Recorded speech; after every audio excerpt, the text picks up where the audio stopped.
Hello people! Ang aming dinner kahapon ay lumi. First, gawa muna tayo ng egg noodle. 2 itlog, kunting kurot ng asin, kunting food color na yellow.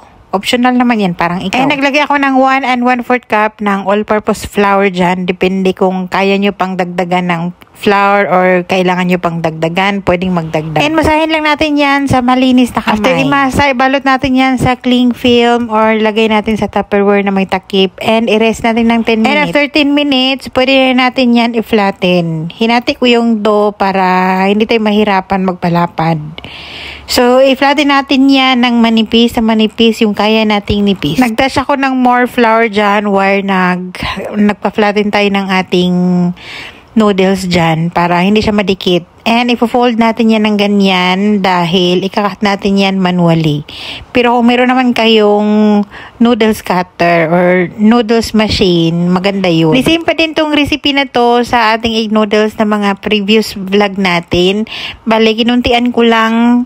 Instead of 3 eggs, binawasan ko, ginawa kong 2. And para mabawasan natin yung flour dahil medyo marami. Kasi nga sabaw yung ating gagawin ngayon. So, marami to pagka maraming noodles, maraming sabaw. So, 2 lang naman kami ni Belle dito. Wala pala kaming amo dito for 4 days. Kaya kung anong meron dito lang sa kusina, yun lang yung ating pagtsatsagaan. Then, pag nahiwa na yung mga noodles natin, papakuluan natin yan ng at least mga 1 minute. Naglagay pala ako dyan ng oil para hindi magdikit-dikit. Naglagay din ako ng asin. Nung nakaraang nag-focaccia tayo, meron tayong garlic confit na ginawa dahil na garlic toppings tayo sa ating focaccia bread.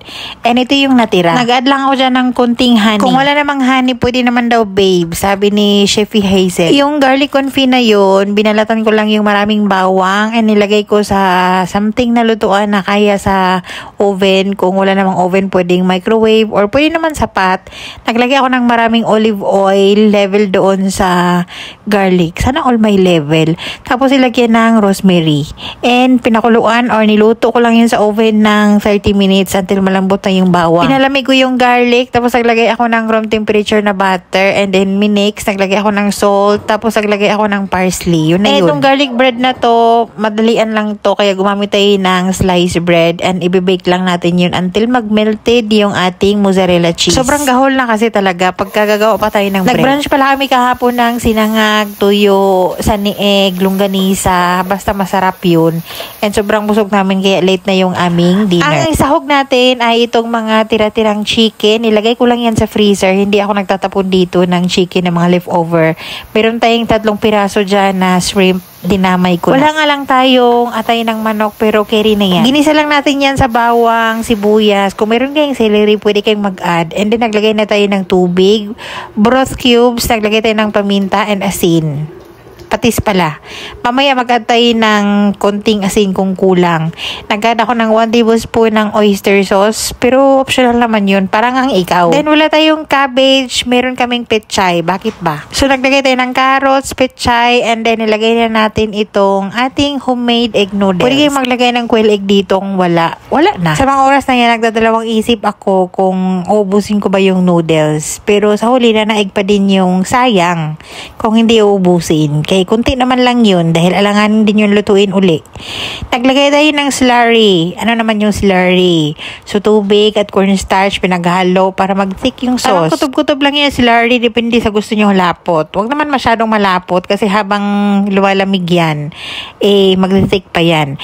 Naglagay tayo ng scrambled egg dyan at hinalo-halo natin. Dapat mas more egg pa yan dyan dahil wala tayong boiled egg. Pero egg noodles na kasi yung ating Mickey dyan kaya okay na yan. Ang ganda ng kakulayan ng ating lumi dyan dahil green masyado yung ating pechay. Kung meron din kayong green onion or spring onion, pwede kayong mag-add para mas more bango. Hindi pa naman taglamig dito at hindi naman din maulan. Pero nag-crave kasi kami dito kaya ayun.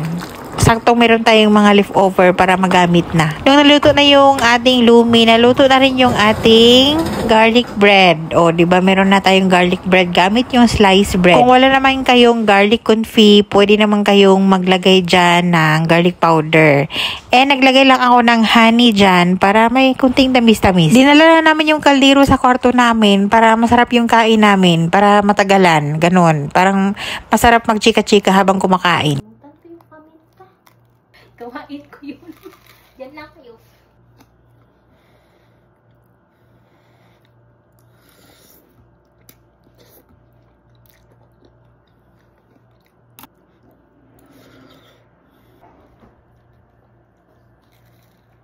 Hindi.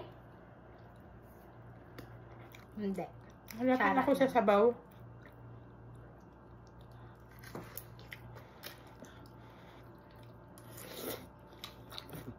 Kaya na hindi dala ko.